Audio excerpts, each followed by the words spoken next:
Hello, I'm Robin. Welcome to Bookspin. From Gustible's Planet is a short but memorable tale that was first published in Worlds of If, July 1962. This particular story is a little bit different to any of the stories that I've read so far in this Cordwainer Smith collection that I'm going through. I would describe it as a whimsically written first contact tale, which on the surface is a light read with humorous elements, but it's also quite dark and disturbing in some other ways. At the centre of the story is a strange extraterrestrial race of telepathic bird-like beings called Apetians. Apparently, they resemble oversized ducks with paddle-like thumbs. That is how they're described in the text. And they are remarkably intelligent and capable of quickly learning and appropriating human technology. So the Apetians inhabit a world called Gustible's Planet, and this is named after the human space explorer Gustible, who discovered their world. We learn, however, at the start of the story that his discovery was a tragic mistake. After quite an embarrassing episode, after his first contact experience with these beings, he decides he wants nothing to do with them, and he returns to Earth. However, before he leaves their planet, the Apetians manage to create a copy of his spaceship, and they use this technology to follow him back to Earth.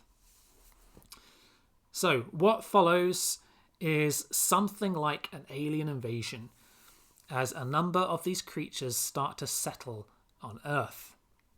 However, it's not a violent takeover.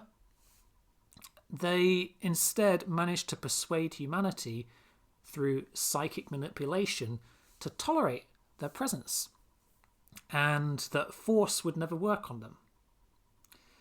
So their goals for being on our planet are not political or scientific or military or anything like that. Instead, they're motivating for expanding onto Earth and indeed other worlds is apparently seeking new culinary experience, which sounds kind of ridiculous, and it is. The only thing that really interests these beings in human society is our food. The Apetians are a race of massive foodies. That's pretty much the only thing that they're interested in their culture, and they have a huge and varied appetite. And the one thing that they really love about Earth is the diversity of food on offer across different human cultures. Fortunately, their numbers aren't exactly overwhelming, and the Apetians agree to keep their greed in check as much as they can.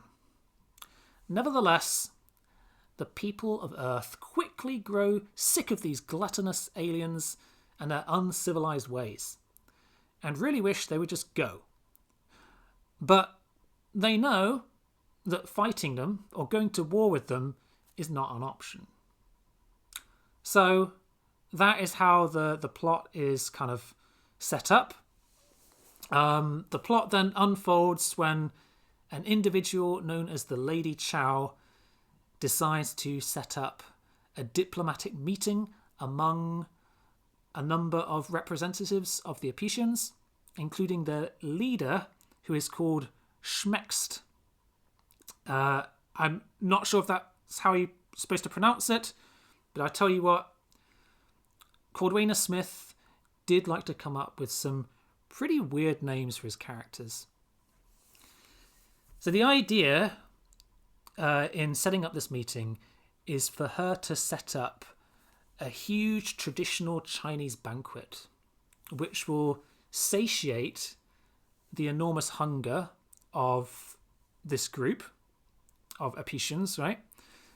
up to the point where they will be incredibly satisfied and be in a state where they might be able to listen to reason and more receptive to negotiations that could be made to persuade them to ultimately leave our planet. But unfortunately, an accident takes place at this event and tragedy unfolds, after which things take an unexpected and pretty dark turn, the consequences of which will fundamentally change the relationship between humans and Apicians thereafter. I'm not going to say what happens because that would spoil the story. So, give it a read if that sounds interesting to you. It won't take up a lot of your time because this is a very short story. This is a quick and entertaining read. It's not top tier Cordwainer Smith. There's not a lot of depth to this story, and it doesn't contain the level of charm that you can find in others of his stories. But there is some decent dark humour in here, and an intriguing twist that I didn't see coming.